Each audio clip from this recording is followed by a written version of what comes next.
राजा आखिर शादी हो खाता तो चले जाइब तू बोली हाजर भले हमारा दुख होई तोहरा ला रनिया बड़ू मजबूर बनेला दोसरा के कनिया भले हमारा दुख होई तोहरा ला रनिया बड़ू मजबूर बनेला दोसरा के कनिया आखिर शादी हो खाता तो चली जाइब दूर ओई हो ससुरवा से तो बोली हो जरूर ओई हो ससुरवा से तो बोली हो जरूर बोली हो जरूर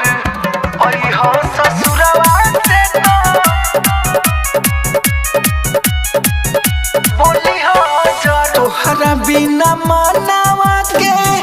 कसहु मनाइब हम देई के दिलावा के सबर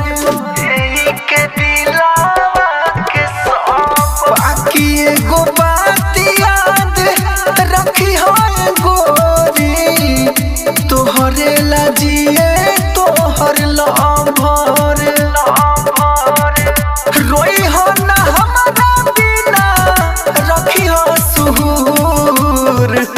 ओई हो ससुरवा से तो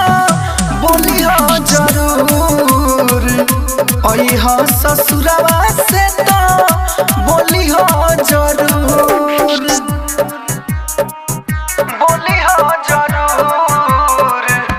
ओई हो ससुरवा से तो राजधानी रिकॉर्डिंग स्टूडियो बेलबत्तिया बोली हो जरूर जितना भी साथ देलू तू ला जवाब देलू एमे तो नई के शिकायत एमे तो नई के शिकायत शायद मन जोर ना होई हमने के जोड़ी राम जी बनैले ना ओ लायक राइटर मनोज राहुल रही मजबूर ओई हो ससुरवा से तो बोली हो जरूर ओई हो ससुरवा से तो